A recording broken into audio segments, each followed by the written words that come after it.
Hello friends, welcome to our channel. मैं MG Manish Guru, GS teacher from Patna Bihar. चलिए आ जाइए जल्दी से। हम लोग करेंगे आज सेट नंबर 34 हम लोग करने वाले हैं। सेट नंबर 34 हम लोग करने वाले हैं। 25 क्वेश्चन, 25 मार्क्स का, 1400 प्लस क्वेश्चन का आपका सामान्य विज्ञान का सेट नंबर 34। ठीक है, और एनटीपीसी के लिए भी ये आपका काफी हेल्पफुल है। आपको बस क्या करना है कि ये जो देख रहे हैं 8622904250 पे आपको जो है 50 सेट मिल जाएगा, और सेट नंबर 34 तो मिल ही जाएगा। इस पे आपको व्हाट्सअप करना है, पहला बात। दूसरा आपको क्या करना है कि आपको दूसरा जो है टेलीग्राम पे ये बुक का 50 सेट का पीडीएफ आपको दिया गया है। 1400 प्लस क्वेश्चन सामान्य विज्ञान का आपको दिया गया है। ठीक है, 50 सेट का दिया गया है, तो इसको आपको करना है। और ये आपको कहाँ पे मिलेगा?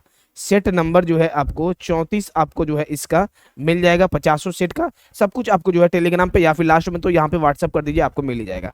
अब आइए जरा सा यहाँ पे इसको देखिए। हम एक एडुकेटर हैं जो कि अनअकैडमी पे पढ़ाते हैं। तो आपको क्या करना है, मनीष कुमार रॉय का नाम से सर्च करना है आपको अनअकैडमी पे, और आपको फॉलो कर लेना है। ऑल गोल में आपको SSC exam non technical, SSC exam non technical आपको जो है सिलेक्ट करना है। ठीक है, नॉन टेक्निकल। और आपका डेली क्लासेस अनअकैडमी पे कब होते हैं? तो डेली क्लासेस आपका अनअकैडमी में सुबह में 10 बजे, सुबह में 10 बजे। और अभी के लिए आपका 8 बजे जो है रात में आपका क्लासेस होंगे। सुबह में 10 बजे और रात में 8 बजे, दोनों क्लासेस बिल्कुल भी फ्री है। और अभी आपका अनअकैडमी में क्या चल रहा है? 3000 प्लस क्वेश्चन का साइंस का, फिजिक्स, केमिस्ट्री और बायोलॉजी का आपका सीरीज चल रहा है। तो 8 बजे जरूर सभी को अनअकैडमी पे लाइव जरूर आइएगा। वीडियो का डिस्क्रिप्शन के नीचे हम उसका लिंक दे देंगे, वहां से जुड़ जाइएगा, या फिर अनअकैडमी के ऐप इंस्टॉल करके भी आ सकते हैं। इसको देखिए जरा सा। आपको क्या करना है, मनीष कुमार रॉय का नाम यहाँ पे, अच्छा ये आपका सब्सक्रिप्शन के लिए है ना। तो सब्सक्रिप्शन के लिए अनअकैडमी का कोई भी सब्सक्रिप्शन लेना चाहते हैं तो आपको मनीष गुरु 10 आपको कोड लगा देना है, तो आपको 10% डिस्काउंट या फिर मैक्सिमम डिस्काउंट मिल जाएगा। कोई भी सब्सक्रिप्शन लीजिए। वैसे हमारा क्लासेस जो है बिल्कुल भी हमारा क्लासेस फ्री है वहां पे। ठीक है, दोनों क्लासेस। चलिए अब आइए हम लोग सेट नंबर 34 का हम लोग करते हैं। पहला नंबर क्वेश्चन पे आइए। निम्नलिखित में से आपको बताना है, निम्नलिखित में से कौन सा एक अति उष्मक्षेपी है? अति उष्मक्षेपी जो है कौन सा है उसका हम लोग जैसे कर रहे हैं, जो अपना समझाने वाला क्वेश्चन रहेगा उसको हम लोग बढ़िया तरीका से समझेंगे, और जो दिमाग में छापने वाला रहेगा उसमें तो आप लोग माहिर है ही, दिमाग में उसको बस छापना है। निम्नलिखित में से कौन सा एक अति उष्माक्षेपी है? तो कॉपर सल्फेट घोलना नहीं है, सोडा भी नहीं है, ब्लीचिंग पाउडर में सल्फ्यूरिक अम्ल घोलना। ऑप्शन नंबर डी आपका सही उत्तर है। कौन सा एक अति उष्मक्षेपी है? तो सल्फ्यूरिक अम्ल घोलना। ऑप्शन नंबर डी आपका सही उत्तर है, मतलब H2SO4। Clear, H2SO4। अगले क्वेश्चन पे आइए। इसका देखिए क्या दिया आपका, कैवेलियर स्मिथ ने जीवों को डैश जगत में वर्गीकृत किया था। जीवों को जो है कितने में है वर्गीकृत किया है कैवेलियर स्मिथ ने? तो कैवेलियर स्मिथ ने जीवों को जो है आपका 6 जगत में, कितने 6 जगत में वर्गीकृत किया था। वो 6 जगत का पहला देखिए क्या है, आप लोग नोट करते जाइएगा। पहला आपका है एनिमेलिया, पहला आपका क्या है, एनिमेलिया है। उसके बाद दूसरा आपका आ जाएगा प्रोटोजोआ आ जाएगा, प्रोटोजोआ आपका दूसरा है। जल्दी जल्दी एकदम नोट करते जाइए। तीसरा नंबर आपका है फंगी है। ठीक है, फंगी है। उसके बाद प्लांटी है, क्रोमिस्टा है, बैक्टीरिया है। फंगी है 4 नंबर लिख लीजिए, प्लांटी आपका है 4 नंबर प्लांटी। 5 नंबर लिख लीजिए आप लोग का क्या आएगा, क्रोमिस्टा है, 5 नंबर क्रोमिस्टा है। और छठा नंबर आपका क्या आ जाएगा, तो छठा नंबर बैक्टीरिया है। क्लियर सभी का? ठीक है, क्लियर है। कैवेलियर स्मिथ ने जीवों को 6 जगत में वर्गीकृत किया था, एकदम क्लियर। अगले क्वेश्चन पे आइए। इसका देखिए, बंदूक से चली गोली लक्ष्य के आपका क्या है भीतर गहराई से चली जाती है, क्योंकि इसमें होती है। इसमें आपका क्या होता है, इसमें क्या होता है? तो आपका देखिए सही उत्तर इसका क्या आ जाएगा, आपका सही उत्तर है ऑप्शन नंबर बी आपका सही उत्तर है। गतिज ऊर्जा जो है आपका सही उत्तर है। बंदूक से चली गोली लक्ष्य के भीतर गहराई से चली जाती है, क्योंकि इसमें सिंपल बात है भैया, ये बंदूक है, बंदूक है आपका नॉर्मल एक पकड़ लेते हैं, यहाँ से गोली अगर जा रही तो उसमें तो गतिज ही रहेगा ना। क्या रहेगा उसमें आपका, गतिज ऊर्जा, kinetic energy. Option number B आपका सही उत्तर है। सब एकदम क्लियर हो रहा होगा। अगले क्वेश्चन पे आइए। इसका देखिए, गुरुत्वीय त्वरण जी डैश पर निर्भर करता है, मतलब किस पे करता है? तो सबसे पहले इसके पहले एक फॉर्मूला आप जान लीजिए गुरुत्वीय त्वरण के लिए, G इक्वल टू GM बटे में आपका क्या आएगा, R प्लस एच का whole square, R plus H का होल स्क्वायर। तो किस पे करता है? पृथ्वी का द्रव्यमान पे आपका करता है, जो ये दिया हुआ है। गुरुत्वीय स्थिरांक जी पे भी करता है, पृथ्वी का त्रिज्या पर पड़ता है। गिरने वाली वस्तु के द्रव्यमान m, कहीं भी आपको छोटा m दिखाई दे रहा है, छोटा m, बड़ा m आपका क्या है, पृथ्वी के द्रव्यमान है, तो यहाँ पे इस पे नहीं करता है। गिरने वाली वस्तु के द्रव्यमान, ऑप्शन नंबर डी आपका सही उत्तर है। क्लियर, ऑप्शन नंबर डी आपका सही उत्तर है। आशा करते हैं सभी को एकदम क्लियर समझ में आ रहा होगा। चलिए अगले क्वेश्चन पे आइए। नेक्स्ट क्वेश्चन देखिए, इसका देखिए क्या दिया है। डैश को एक अपसारी दर्पण भी कहा जाता है। किसका आपको जो है अपसारी दर्पण किसको कहा जाता है? तो उत्तल दर्पण को एकदम दिमाग में सिंपल आप छाप लीजिए। उत्तल दर्पण को जो है अपसारी दर्पण कहा जाता है, उत्तल दर्पण को। ठीक है, क्योंकि यह क्या करता है कि अनंत से आने वाली किरणों की जो है फैलाता है। जो भी आपका अनंत से इन्फिनिटी से आपका किरणें आते हैं उसको यह क्या करता है, फैला देता है, इसीलिए इसे उत्तल दर्पण कहते हैं। नेक्स्ट देखिए क्वेश्चन क्या है। निम्नलिखित में से कौन से जानवरों के नेत्र बहुत ही साधारण होते हैं, वास्तव में रोशनी को पहचानने वाली केवल नेत्र बिंदु होती है? कौन सा आपका आएगा? तो प्लेनेरिया नामक जीव जो है आपके नेत्र बहुत ही साधारण होते हैं। इनमें वास्तव में नेत्र केवल रोशनी को पहचानने वाली एक बिंदु सामने होती है। ऑप्शन नंबर बी आपका सही उत्तर है, प्लेनेरिया। क्लियर। नेक्स्ट क्वेश्चन, इसका देखिए, इलेक्ट्रॉनिक विन्यास 2 छव वाले तत्व की पहचान करें। भैया इतना सिंपल क्वेश्चन, 2 छव कितना हो गया आपका? 8 हो गया। 2 छव कितना हो गया? 8 हो गया। किसका है? ऑक्सीजन का परमाणु संख्या कितना होता है? 8 होता है। इलेक्ट्रॉनिक विन्यास 2 6 होता है। ऑप्शन नंबर डी आपका सही उत्तर है। एकदम सिंपल है। Hydrogen, helium, lithium, William, boron, carbon, nitrogen, oxygen. किसका है आपका? ऑक्सीजन का। ऑक्सीजन का आपका है। क्लियर। चलिए, अब ये सब आपका एग्जाम में इसी टाइप का क्वेश्चन आया हुआ है। इसका देखिए, 90 ग्राम पानी में मौजूद मूलों की संख्या। पानी सबसे पहले, पानी H2O निकालिए, इसका मॉलिक्यूलर वेट इसका निकालिए जल्दी से। कितना आएगा? हाइड्रोजन आपका 2 दिया हुआ है, मतलब 1 गुने 2 प्लस ऑक्सीजन 1 है 16, 16 2 18। आपको पहले ही बताए थे कि मोल निकालने के लिए क्या करना है आपका, जितना आपका गिवन दिया हुआ है, मतलब 90 ग्राम वाला ऊपर दिया है, बटे में 18, 18 पचे 90। आंसर आ गया आपका 5। एकदम, अब एकदम आपका कोई भी क्वेश्चन नहीं छूटेगा। इतना क्वेश्चन प्रैक्टिस कर लिए हम लोग, इतना क्वेश्चन कर लिए कि पूरा गर्दा मचा दिया। ऑप्शन नंबर बी आपका सही उत्तर है। क्लियर। 5 आ जाएगा। 8 नंबर का सही उत्तर क्या आएगा? 5 आएगा। नेक्स्ट क्वेश्चन पे आइए, इसको देखिए। डैश के कारण आकाश में तारा टिमटिमाता दिखता है। किसके कारण जो है आकाश में तारा टिमटिमाता दिखता है? किसके कारण? आपका सही उत्तर क्या आएगा? आपका सही उत्तर क्या आ जाएगा? तो देखिए, वायुमंडलीय द्वारा प्रकाश के अपवर्तन के कारण आकाश में तारा जो है टिमटिमाते नजर आते हैं। ऑप्शन नंबर आपका सही उत्तर है डी। वायुमंडलीय द्वारा प्रकाश के अपवर्तन के कारण आकाश में तारा टिमटिमाते दिखते हैं। दिमाग में छापते जाइए ये सब। अगले क्वेश्चन पे आइए। निम्नलिखित में से कौन विद्युत धारा के ताप प्रभाव पर आधारित होता है? सिंपल बात है, विद्युत धारा के, इसको देखिए, विद्युत धारा के ताप पे आया है। किससे आपका ताप आता है? विद्युत पंखा से थोड़ी आपका ताप आता है, विद्युत घंटी से भी नहीं आता है, सूक्ष्म तरंग से भी नहीं है, विद्युत हीटर से आपका आता है। Option number D. ये सब क्वेश्चन को लॉजिकली भी आप सॉल्व कर पाइएगा। ठीक है, 10 नंबर का क्या आ गया सही उत्तर? ऑप्शन नंबर डी आपका सही उत्तर। अगले क्वेश्चन पे आइए। न्यूलैंड के अष्ट नियम के अनुसार लौह जो है आयरन, जो गुणों में डैश और डैश जैसा दिखता है, इन तत्वों से बहुत दूर रखा गया है। कौन से तत्वों से? तो न्यूलैंड के अष्ट नियम के अनुसार लौह जो आयरन है, जो गुणों में कोबाल्ट और निकल जैसे दिखता है, जो इन तत्वों से दूर। आपका सही उत्तर क्या आ जाएगा? कोबाल्ट और निकल। ऑप्शन नंबर बी आपका सही उत्तर है। कोबाल्ट और निकल जो है आपका सही उत्तर है। ठीक है, सबको एकदम क्लियर हो रहा होगा। अब तो हम आप लोग से यही आशा रखते हैं। इतना क्वेश्चन कर लिए, 33 सेट, ये 34वां सेट है। 50 सेट करने के बाद सबका धुआं धुआं हो जाएगा। दूध के घनत्व को निर्धारित करने के लिए कौन सा उपकरण उपयोगी है? अब लीजिए, इतना सिंपल क्वेश्चन। दूध के घनत्व को निर्धारित करने के लिए लैक्टोमीटर नामक उपकरण का उपयोग किया जाता है। ऑप्शन नंबर डी आपका सही उत्तर है, लैक्टोमीटर। ठीक है, लैक्टोमीटर। अगले क्वेश्चन पे आइए। एक कार 50 न्यूटन के स्थिर बल के साथ 100 मीटर की दूरी तय करती है, तो कार द्वारा किया गया कार्य आपको निकालना है, कितना आएगा? देखिए, हम लोग जानते हैं W इक्वल टू क्या होता है? बल गुने विस्थापन। बल आपका 50 दिया है, विस्थापन आपका 100 दिया है। सिंपली आपका कितना हो जाएगा? 5000 आ जाएगा। 5000 जूल आपका आंसर आ गया। ठीक है, 5000 जूल आपका आंसर आ गया। ऑप्शन नंबर सी आपका सही उत्तर है। एक कार 50 न्यूटन के स्थिर बल के साथ 100 मीटर की दूरी तय करती है, तो कार द्वारा किया गया कार्य कितना आएगा? 5000 जूल आपका सही उत्तर आ गया। क्लियर। नेक्स्ट क्वेश्चन पे आइए, इसको देखिए। आधुनिक आवर्त सारणी में डैश की स्थिति के संबंध में असंगति क्या है? आपका असंगति है, क्योंकि इससे पहले जो है पीरियड के पहले समूह तथा 17वें समूह में रखा जाता है। किसमें आपका रखा जाता है? बताइए क्या आएगा आपका सही उत्तर? आधुनिक आवर्त सारणी में डैश की स्थिति में संबंध असंगति है, क्योंकि इससे पहले पीरियड के समूह 17वें में जो है रखा जाता है।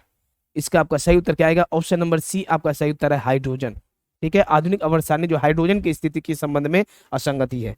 हाइड्रोजन जो है आपका इसका सही उत्तर आ जाएगा, हाइड्रोजन। ठीक है, अगले क्वेश्चन पे चलिए अगले क्वेश्चन पे आइए। निम्नलिखित में से किस वर्गीकरण के अनुसार आवर्त सारणी के तत्वों को उनकी परमाणु संख्या के बढ़ते क्रम के अनुसार जो है व्यवस्थित किया गया है?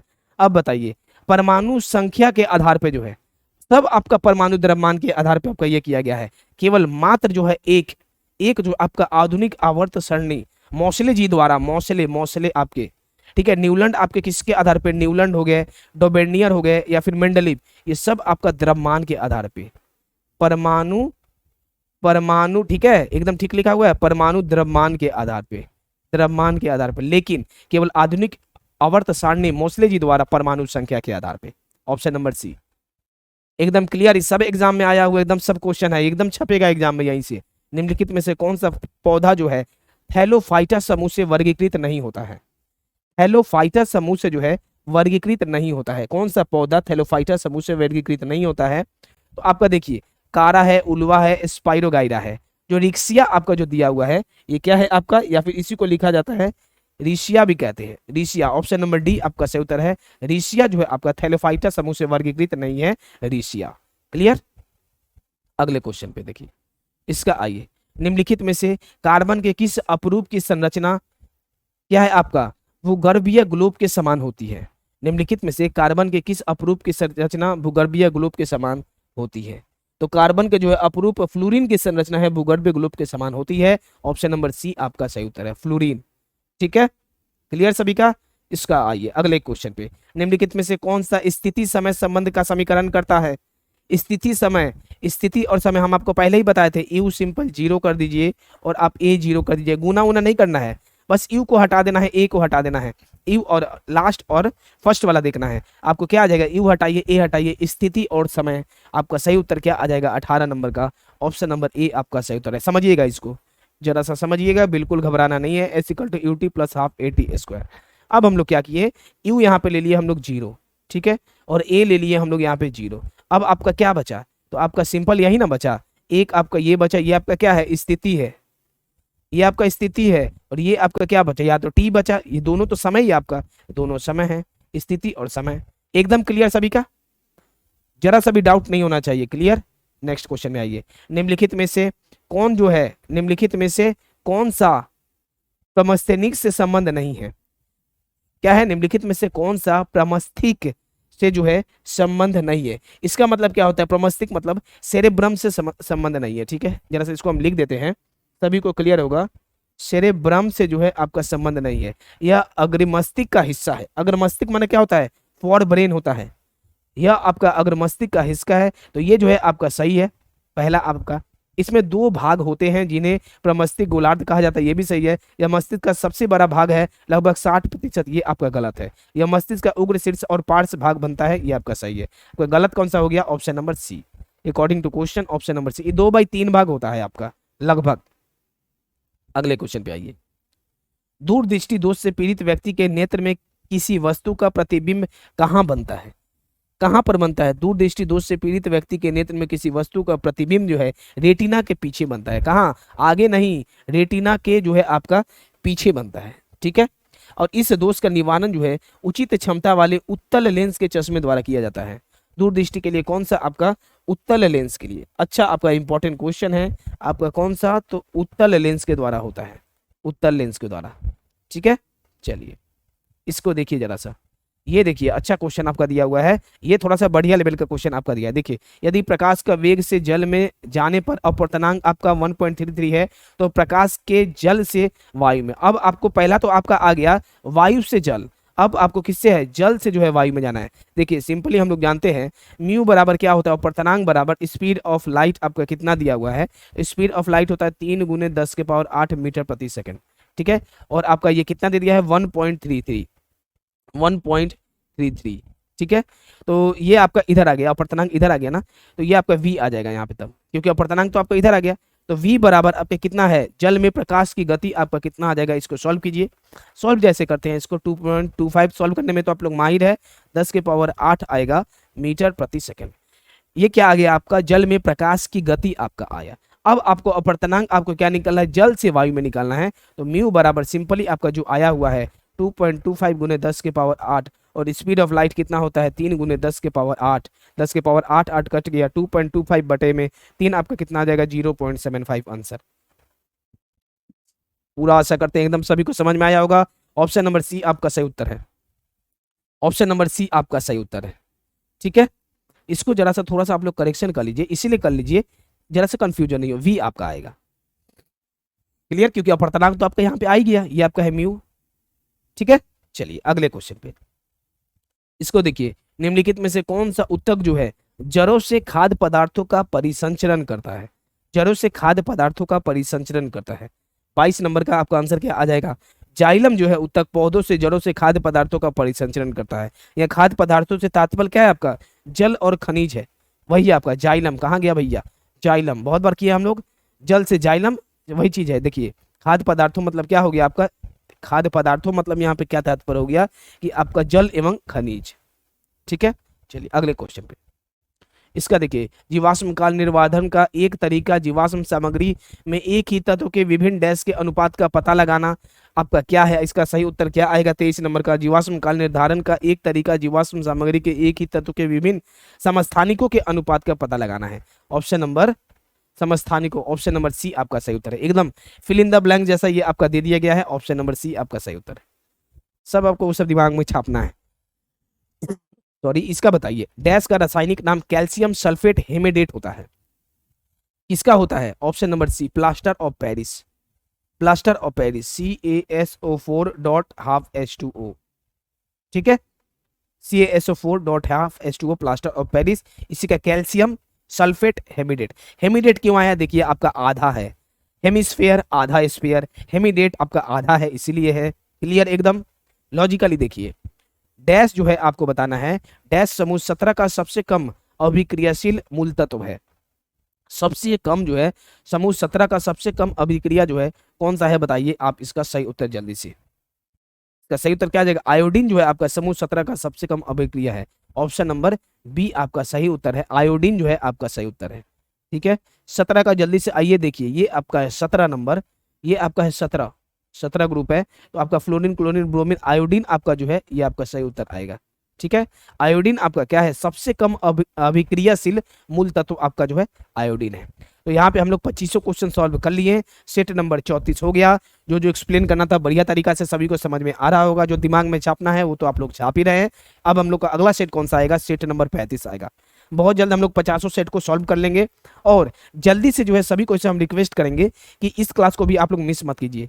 ये 3000 प्लस क्वेश्चन जो साइंस का आपका चल रहा है अनअकैडमी पे, बिल्कुल क्लास फ्री है। आज रात में 8 बजे जरूर आइए, सभी को 8 बजे जरूर आइए। ठीक है, चलिए ऐसे सर्च मार के आपको जुड़ जाना है, मनीष कुमार रॉय के नाम से सर्च मारिए और जरूर आइए। फ्री है भैया, क्लास करने में आपको क्या जाता है? एकदम आइए, फ्री में क्लास कीजिए रात में 8 बजे। धन्यवाद सभी को। और पीडीएफ के लिए क्या करना है, इस पर आप व्हाट्सअप कर दीजिए नए वाले स्टूडेंट। ठीक है, और वीडियो को भी शेयर कीजिए, पीडीएफ को अपना भी सपोर्ट दिखाइए, पूरा शेयर कीजिए, लीजिए और सिलेक्शन लीजिए। मिलते हैं नेक्स्ट वीडियो में, नेक्स्ट क्लास में। धन्यवाद सभी को।